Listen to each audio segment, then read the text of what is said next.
Well, hello, welcome to our round 2 preview for the Guinness Six Nations. What a round 1 we had, so much to enjoy, and we have a few tasty encounters, of course, as you do every week in the Guinness Six Nations. So nothing as tasty as your jumper, mate. Thank you very much. You wore that last week, didn't you? I might have done.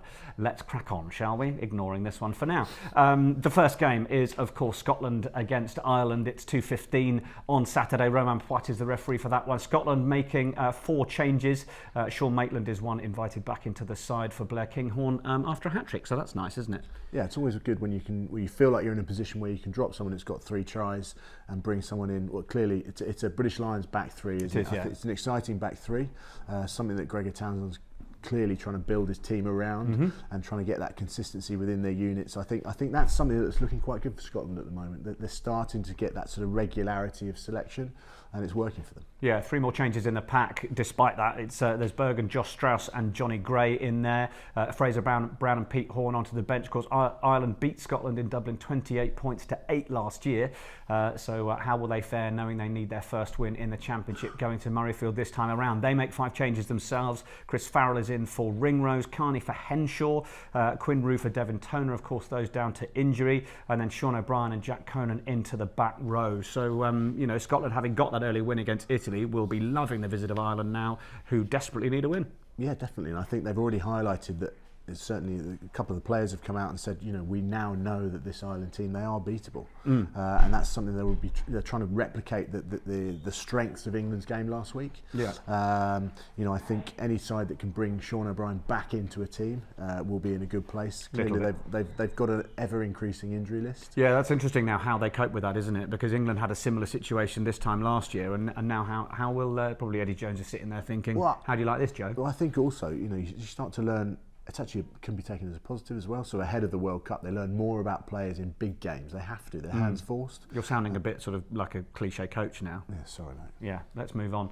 Italy against Wales is the next game. That's a 4:45 kickoff at the Stadio Olimpico. Matteo Reynal is the one in charge of that one. Italy have lost their last 18 games in the Championship.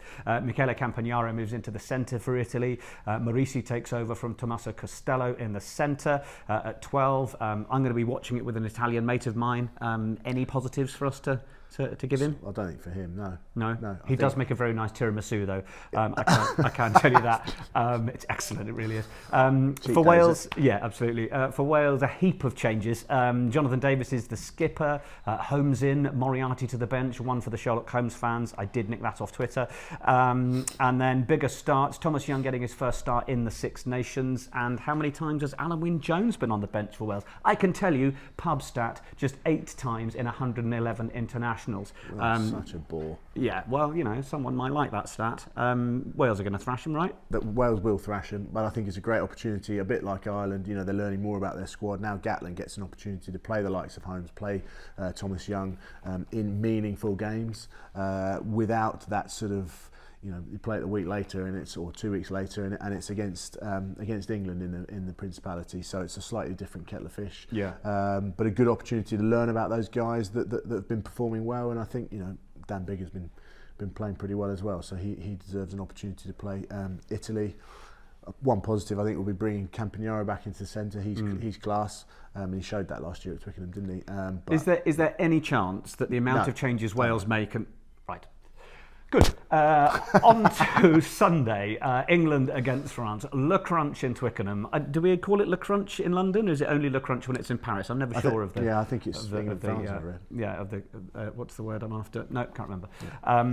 Yeah. England-France, 3 o'clock. Nigel Owens is going to be the one in charge of this one. We spoke to George Cruz, so if you've not seen that, Tom May has a little chat with the Saracens' second row about the competition for places and also about playing against an unstructured French team. So make sure you check out that England interview as well. They make 2 changes. Courtney Laws comes into that second row to partner George Cruz, and Chris Ashton is brought in to start. So Jack Noel moves to the bench. Eddie Jones saying in his press conference it's all about the 23, but interesting little nod there for Ashy. Yeah, I think it's the type of game where he will pop up and score pretty early. We chatted to him, didn't we, before the press conference, and he's in pretty jovial mood. He was, yeah. Looking pretty big, actually. We didn't quite work out whether his t-shirt was small or he was quite big, but yeah. He's been playing well. He's clearly very sharp. He understands great support lines, and I think given the line breaks that England's midfield can now make, that's a pretty interesting selection, because he's got the intelligence to run off those. He can almost pick where they're going to end up, and he just appears at the right amount of time, doesn't he? I think Jack Noel, he'll be disappointed not to start, but he's got a really important role to play as well, because he's just a pest when he comes on. Yeah, no, he certainly will be. For France, 6 changes. Medard is out, Ficou in, Huget to 15. Had a lovely game last week for anyone who remembers what Huget's been up to in the past. Yeah, wasn't it great? Bastareaud and Doumerou into the centre. I mean, entirely switching up the centre combination now. Obviously, they want to put in a big lump to try and stop the likes of Manitou Elangi. Interesting, Eddie Jones saying that Ben Teo probably just needs a little bit more game time. So interesting. He was going to pick him last week, and now he said he needs more game time. Well, that is interesting. But I think from the French point of view, they've got 4 centres, 2 in the midfield and 2 on the wing. Now, they can't be the best wingers that France can field. Okay, Medard's injured, I get that. Huget would probably be on the wing. But England will try and expose that. And they've got two rapid fellas on the wing now. And Johnny May, confident as ever exactly. After last week. Up front, Camara, Felix Lambi and Demba Bamba, the other French changes. Not often you see a prop or any player from Pro D2 starting for France. Yeah, that's a very good point. That's a stat for you.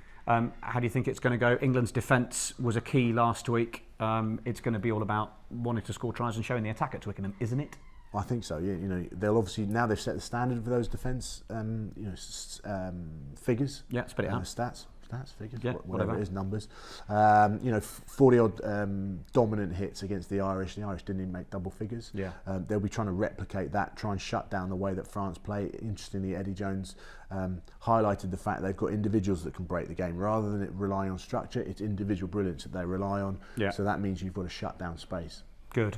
12:45, incidentally, ahead of the men's game. If you want to make it a double header, make sure you tune in to Sky Sports Rugby. England's women taking on France. It's going to be the championship decider. The other 4 nations won't want to hear that, but ultimately it will be. It will be monumental. And if you haven't yet seen what happened when we took up England's most capped player, Rocky Clark and Cap Merchant, to Heli Centre HQ, put them in a simulator, and Rocky tried to reverse park a helicopter, then that is worth watching on the Everything for Rugby Facebook page. Thank you, Tom, as ever. Enjoy the weekend, and we will see you next week or the week after. Smooth.